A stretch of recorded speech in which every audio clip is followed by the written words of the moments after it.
Selamat datang kembali di ruang di mana kegelapan menemukan suaranya. Malam ini, aku akan bercerita tentang hal yang paling dekat dan paling pribadi, yaitu tempat kita tidur. Kisah ini berasal dari pinggiran kota yang padat, tentang seorang pekerja muda yang hanya mencari tempat istirahat murah. Tapi ia menemukan sebuah tempat yang dulunya adalah titik tumbuh energi gelap. Dulu, tempat bangunan kos-kosan itu berdiri. Konon adalah lokasi pohon beringin raksasa yang akarnya menancap sangat dalam. Tempat yang dipercaya sebagai istana makhluk tak kasat mata. Tanpa berlama-lama lagi, mari kita mulai kisahnya.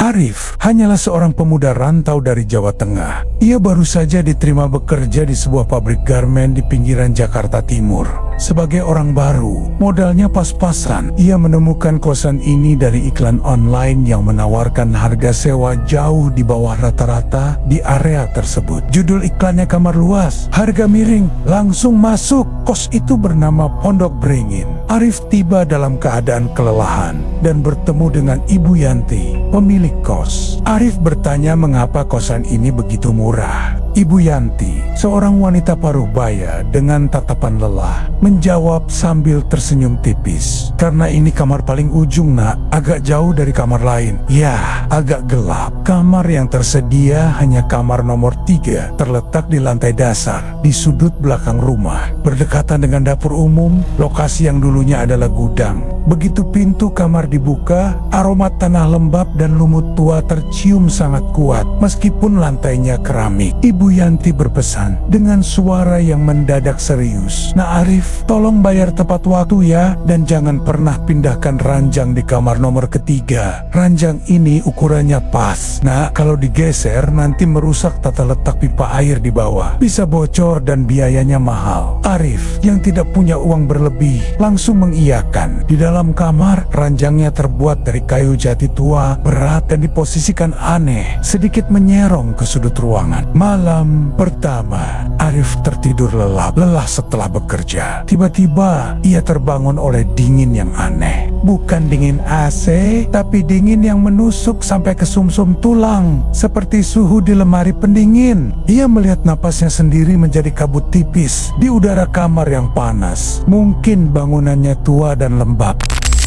Pondok Beringin adalah kos yang sangat sepi. Lantai atas terisi mahasiswa pendiam, dan kamar Arif yang di ujung belakang lantai dasar terasa terisolasi. Setiap pagi, Arif selalu menemukan cangkir kopi di meja belajar, padahal ia yakin mencucinya malam sebelumnya. Cangkir itu kering, tapi diletakkan tidak pada tempatnya. Suatu sore, Arif keluar kamar untuk membeli makan. Ia melihat seorang mahasiswa, Ricky, penyewa kamar 1 di lantai atas, sedang duduk di teras depan, di samping beberapa kardus besar, tanda ia akan pindah.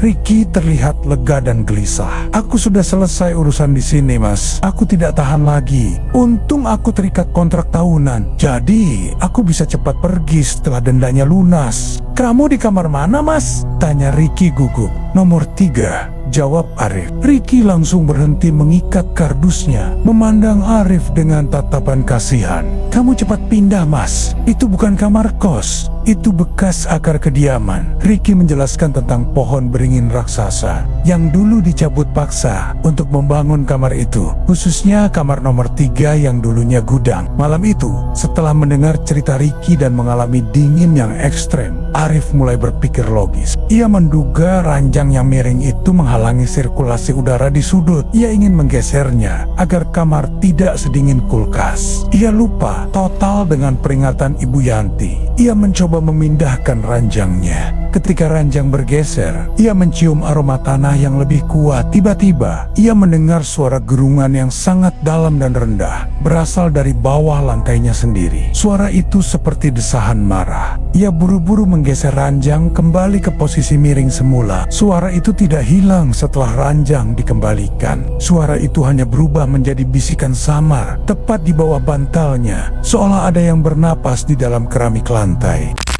Ketegangan mencapai puncaknya pada malam Jumat Kliwon. Arif sedang mencoba tidur. Pada pukul 2 dini hari, suhu kamar mendadak turun drastis. Arif menarik selimutnya. Tiba-tiba, ia mendengar suara di kaki ranjang. Suara menyeret yang berat, seperti kantung goni yang ditarik di lantai. Arif membuka mata. Di sudut ruangan, di mana ranjangnya menyerong, ia melihat bayangan hitam besar. Hanya siluet massa yang bergerak lambat. Arif memejamkan mata, lalu berdoa. Tiba-tiba, ranjang kayunya bergetar hebat. Bukan getaran gempa. Getaran itu spesifik, seolah seseorang yang sangat kuat sedang mengguncang kasur dari bawah ranjang itu sendiri. Arif terlempar dari ranjang. Ia jatuh ke lantai. Rasa sakit menjalari sikunya. Ketika ia mencoba berdiri, ia melihat ke arah tembok kamar. Di belakang tempat ranjang seharusnya berada, ada coretan tinta merah. Tulisan itu bukan bahasa manusia. Itu adalah simbol kuno. Dan di bawahnya, ada tulisan tangan yang familiar. Aku tahu kamu takut. Joe, entitas itu tahu ketakutan Arif yang paling dalam.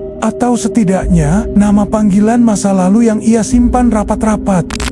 Arif merangkak menuju pintu. Jantungnya berdebar sangat kencang. Ia akhirnya berhasil membuka pintu dan lari ke lorong yang gelap. Ia berhenti di depan pintu kamar Ibu Yanti. Tapi ia tidak berani mengetuk. Ia harus segera pindah. Begitulah yang Ai pikirkan saat itu. Ketika ia kembali lagi masuk ke kamar nomor 3 untuk mengambil kunci dan tasnya, kamar itu sudah kembali ke suhu normal. Tidak ada getaran seperti sebelumnya, dan coretan di dinding telah hilang. Tapi di sudut ruangan, ia melihat penampakan. Sosok wanita tua duduk berjongkok, pakaiannya compang-camping. Wanita itu hanya merintih pelan sambil menunjuk ke lantai, tepat di bawah ranjang. Arif mendekat perlahan. Wanita itu tidak bergerak. Wanita itu mengangkat kepalanya. Air matanya berlinang dan ia berkata dengan suara tercekat, "Aku tidak bisa pindah. Mereka mengikatku di akarnya dan mereka akan mengikatmu juga. Mereka benci penyewa." Arif akhirnya sadar, entitas di kamar itu bukan hanya hantu. Itu adalah kejahatan di masa lalu. Akibat proses paksa pencabutan akar yang dianggap istana telah menarik dan mengunci entitas lain. Hantu wanita itu hanyalah korban yang terikat, dan entitas yang sebenarnya ada di bawah lantai siap mengikat Arif. Kejahatan itu menang karena ia tidak pergi, tapi ia menetap dan mengambil korban baru. Arif lari. Ia mengemasi barang seadanya, tanpa berbicara sepatah kata pun pada Ibu Yanti. Ia meninggalkan kunci kamar nomor 3 di meja, lalu berlari keluar. Ia tidak melihat ke belakang saat keluar dari gerbang. Keesokan harinya, ia sudah berada di kosan baru, jauh dari sana. Ia merasa lega. Saat ia sedang membuka tasnya untuk mengambil baju bersih, ia melihat sepatunya. Sepatu yang ia gunakan saat terjatuh di kamar nomor 3 malam itu. Di sol sepatu itu menempel segumpal kecil lumpur hitam pekat. Lumpur itu berbau seperti tanah basah, persis aroma yang ia cium saat pertama kali membuka pintu kamar nomor 3. Arif tidak pernah tahu apakah hantu wanita itu adalah penghuni asli atau korban yang diikat oleh bekas akar kediaman itu. Yang jelas, kamar kos nomor 3 akan segera memiliki penyewa baru, dan ranjang kayunya akan tetap miring menutupi titik di lantai itu. Kejahatan tidak pergi, ia hanya menunggu penyewa selanjutnya. Mengapa lumpur dari kamar yang seharusnya berlantai keramik itu menempel di sepatunya, seolah ia benar-benar menyentuh tanah? Dan apa hubungan tulisan